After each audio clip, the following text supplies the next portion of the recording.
thousand teachers, and my dearest friends of the modern high school of Al-Rifa'ie. First of all, before we start anything, let's say our praise and gratitude only to Allah subhanahu wa ta'ala for His grace and blessings upon us, so that all of us can be here on this good time and occasion in the best of our health. So first, let me introduce my name. My name is Shafiqah bin Ismail from 9D, and I am up here to present you guys a speech on alteration. So I am sure all of you guys know what alteration is, but who is the figure of alteration?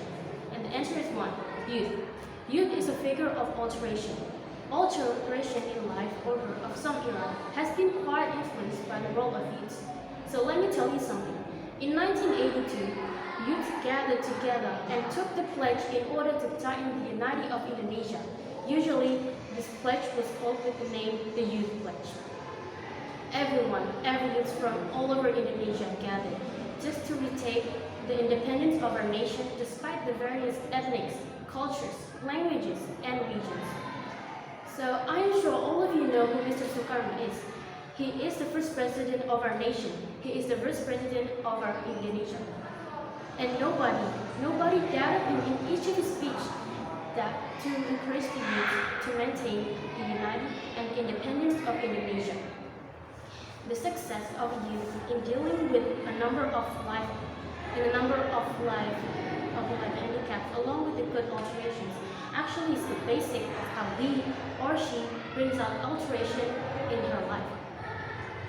So the long journey of our country to its own national independence has been the influence of our nation.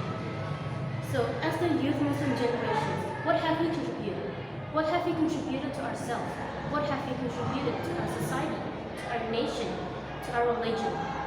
What alteration did we make? A Muslim youth should go on with positive alteration day by day. It would be such a loss if we see a Muslim youth being worse than yesterday. So, to all my companions that I'm very proud of, Dr. Yusuf Karmi stated there are three things that underlines a youth as a foundation of alteration. Number one, youth have brilliant brains. Number two, youth have strong physicals. And last one, youth actually have behaved objectively. And from the 3 points I've said, we can conclude that to balance out the physical alteration, we need to also have 3 spiritual alteration. Number one, youth needs to have strong faith to anything, to everything. Number two, youth needs to always be istiqamah in performing any religious services for Jesus. And number three, youth needs to always have good manners, not just to your friends or your teachers, but to everyone, or what we call usually akhlaq hasanah. Ladies, gentlemen, all of my companions, blessed by Allah, it's about time that the Muslim youth rise up and also take into consider well maintaining the self-image of Islam, especially when Islam has been besieged from all over directions right now.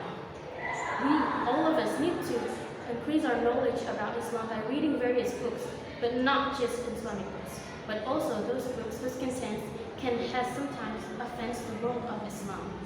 Thus, youth generation can be the agents of alteration in this era. So I am very sure all of you guys know what this is about, and thank you so much for listening. So I want you guys to say, make our youth that time as full of benefits and good times, so that let's make our youth a time where we can be a part of Islam's awakening history in Indonesia. Thank you so much for listening. I am so sorry for any wordings, for any mistaken wordings in my